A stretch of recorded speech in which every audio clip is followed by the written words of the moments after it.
I got my places out in Georgia. I got my weed from California. I took my chick after the north, yeah. I get my light right from the source, yeah. I got my. Assalamualaikum warahmatullahi wabarakatuh. Kami dari Universitas Negeri Gorontalo, Fakultas Ekonomi dan Bisnis, jurusan Ilmu Ekonomi. Kami dari kelas A, kelompok 6. Halo teman-teman, kamu tahu nggak sih apa itu OJK atau Otoritas Jasa Keuangan? Bicara soal ekonomi, pasti kebayang ya tentang keuangan, bank, dan sebagainya, bukan?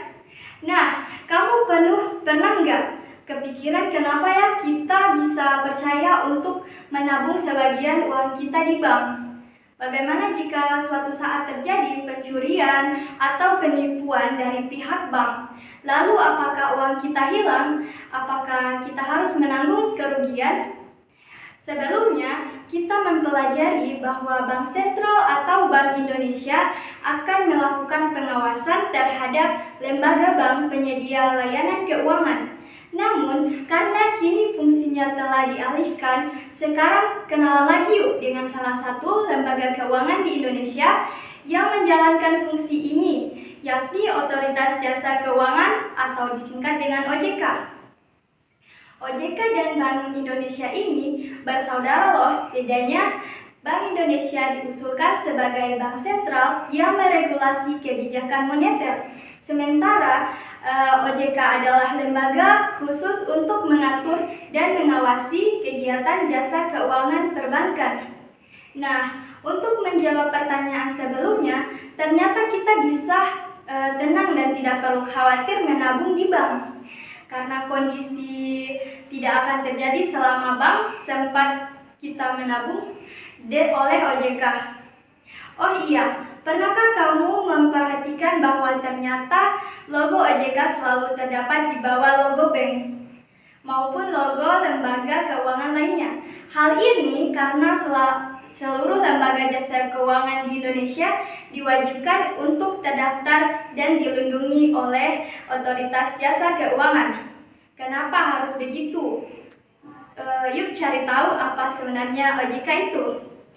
Apa itu Otoritas Jasa Keuangan? OJK merupakan singkatan dari Otoritas Jasa Keuangan, adalah lembaga yang independen dan bebas dari campur tangan pihak lain yang mempunyai fungsi, tugas, dan izin pengaturan, pengawasan, pemeriksaan, dan penyidikan.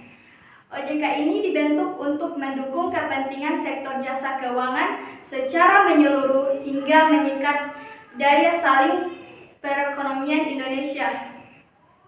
Lebih lengkapnya lagi, OJK ini dibentuk berlandaskan prinsip-prinsip tata kelola yang baik, meliputi independen, akuntabilitas, pertanggungjawaban, transparan, dan kewajaran. Seperti yang dapat terlihat dari definisinya, fungsi utama OJK adalah menyelenggarakan sistem pengaturan dan pengawasan yang terintegrasi terhadap keseluruhan kegiatan di sektor jasa keuangan. Sejarah dan latar belakang pendirian Otoritas Jasa Keuangan. Otoritas Jasa Keuangan dibentuk atas beberapa kondisi keuangan dan ekonomi di Indonesia. Ada dua penyebab utama yang melatar belakangi berdirinya OJK ini, yaitu munculnya ketidakpuasan dan kekecewaan terhadap fungsi pengawasan Bank Indonesia terhadap lembaga-lembaga keuangan di Indonesia. Pasca krisis ekonomi 1998. Sesuai Undang-Undang Nomor 3 Tahun 2004 tentang Bank Indonesia yang menyatakan bahwa tugas mengawasi bank akan dilakukan oleh lembaga pengawasan sektor jasa keuangan yang independen. Teman-teman, perlu teman-teman ketahui Bank Indonesia atau BI adalah Bank Sentral Republik Indonesia yang memiliki kedudukan sebagai lembaga negara Indonesia dalam melaksanakan tugas dan wewenangnya, bebas dari campur tangan pemerintah dan pihak lainnya, kecuali untuk hal-hal yang secara tegas diatur dalam undang-undang. Nah, sebelum kita masuk ke penjelasan berikutnya, perlu teman-teman ketahui BI didirikan pada tanggal 1 Juli 1953 berdasarkan Undang-Undang Nomor 11 Tahun 1953.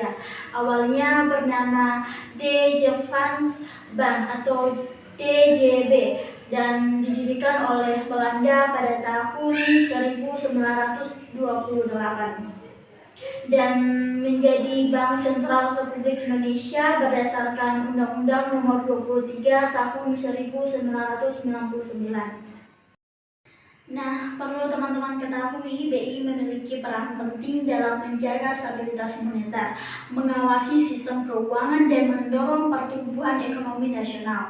Tugas utama BI sebagaimana tercantum dalam Undang-Undang Nomor 23 Tahun 1999 tentang Bank Indonesia adalah: pertama, mencapai dan memelihara kestabilan nilai rupiah. Hal ini dilakukan melalui berbagai kebijakan moneter seperti penetapan suku bunga, investasi di pasar falas, dan pengendalian inflasi. Kedua, melancarkan sistem pembayaran. BI bertugas memastikan kelancaran dan efisiensi sistem pembayaran di Indonesia, baik secara tunai maupun non-tunai. Ketiga, menjaga stabilitas sistem keuangan. BI berperan aktif dalam mengawasi kegiatan lembaga jasa keuangan seperti bank, asuransi, dan pasar modal untuk menjaga stabilitas sistem keuangan dan mencegah terjadinya krisis. Selain itu, BI memiliki beberapa peran penting lainnya, yaitu: pertama, mencetak dan mengedarkan uang rupiah. BI memiliki hak tunggal untuk mencetak dan mengedarkan uang rupiah sebagai alat pembayaran yang sah di Indonesia. Kedua, menyimpan cadangan devisa negara. BI menyimpan cadangan devisa negara dalam bentuk mata uang asing untuk menjaga stabilitas nilai tukar rupiah dan mendukung perekonomian nasional. Ketiga, melakukan jasa perbankan bagi pemerintah. BI menyediakan berbagai layanan perbankan bagi pemerintah seperti penyelesaian transaksi keuangan negara dan pengelolaan surat berharga negara atau SBN. BI memiliki peran yang sangat penting dalam perekonomian Indonesia. Kestabilan nilai tukar rupiah, kelancaran sistem pembayaran, dan stabilitas sistem keuangan sangat penting untuk mendukung pertumbuhan ekonomi yang berkelanjutan dan meningkatkan kesejahteraan masyarakat Indonesia. Dan perlu teman-teman ketahui, sekarang ini BI dipimpin oleh seorang gubernur yang saat ini dijabat oleh Peri Warjio selaku Gubernur. BI dipilih oleh Dewan Perwakilan Rakyat atau DPR atas usulan Presiden Republik Indonesia. LPS atau Lembaga Penjamin Simpanan adalah lembaga independen didirikan oleh pemerintah di bawah Undang-Undang Republik Indonesia Nomor 24 Tahun 2004 yang berfungsi untuk menjamin dan melindungi simpanan atau tabungan nasabah perbankan di Indonesia.